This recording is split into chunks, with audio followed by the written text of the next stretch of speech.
നമസ്കാരം. അൽഷിമസ് അഥവാ സ്മൃതിനാശം എന്നാൽ ഒരു മസ്തിഷ്ക വൈകല്യമാണ്.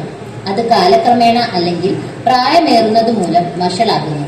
ഇത് മസ്തിഷ്ക കോശങ്ങളുടെ പ്രവർത്തനത്തെ ബാധിക്കുന്നു. അതുവഴി ഓർമ്മക്കുറവിലേക്കും ചിന്താ വെല്ലുവിളികളിലേക്കും ഒടുവിൽ ദൈനംദിന പ്രവർത്തനങ്ങളിലേക്കും ബുദ്ധിമുട്ടുകൾ സൃഷ്ടിക്കുന്നു.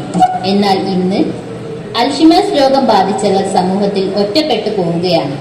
ഇന്ന് നമ്മുടെ പപ്പറ്റ് ഷോ അൽഷിമേഴ്സ് രോഗത്തിന്റെ ആരോഗ്യ വിദ്യാഭ്യാസമാണ് വിഷയം. കഥാപാത്രങ്ങൾ: മേഘ, സൗഹൃദമുള്ള ഒരു പെൺകുട്ടി; അപ്പൂപ്പൻ, ദയയുള്ള എന്നാൽ മറക്കുന്ന പ്രായമായ മനുഷ്യൻ. രംഗം 1. കർട്ടൻ തുറക്കുന്നു. മേഘ ഒരു കസേരയിൽ ഇരുന്നു പുസ്തകം വായിക്കുന്നു. അപ്പൂപ്പൻ അല്പം ആശയക്കുഴപ്പത്തിലായി അകത്തേക്ക് പ്രവേശിക്കുന്നു. ഹായ് അപ്പൂപ്പ, എങ്ങനെയുണ്ടായിരുന്നു ഇന്നത്തെ നടത്തം? ഓ അതെ മേഘ, നല്ല നടത്തമായിരുന്നു മോളെ. എനിക്ക് ശരീരത്തിന് വളരെ ആയാസപരമായി തോന്നുന്നു. അല്ല, ഫിഡോ എവിടെ? ഫിഡോ ഇവിടെ ഇല്ല അപ്പൂപ്പ. നമ്മുടെ ഫിഡോ നമ്മളെ വിട്ടു പോയിട്ട് കാലങ്ങളായില്ലേ. ഓ ശരി, തീർച്ചയായും ഇല്ല. ഇന്നെന്റെ ഓർമ്മ അല്പം അവ്യക്തമായി തോന്നുന്നു. അപ്പൂപ്പൻ വിഷമിക്കേണ്ട.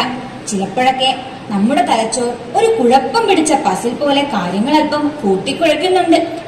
ഒരു പസിൽ, അതൊരു നല്ല ആശയമാണ്. ഒരുപക്ഷെ ഒരു പസിൽ എന്നെ കാര്യങ്ങൾ ഓർക്കാൻ സഹായിച്ചേക്കാം. നമുക്ക് എന്തെങ്കിലും ഒരുമിച്ച് കളിക്കാം അപ്പൂപ്പ. നോക്കൂ, ഈ വർണ്ണാഭമായ ബ്ലോക്കുകൾ കാര്യങ്ങൾ ഓർക്കാൻ നമ്മെ സഹായിക്കും.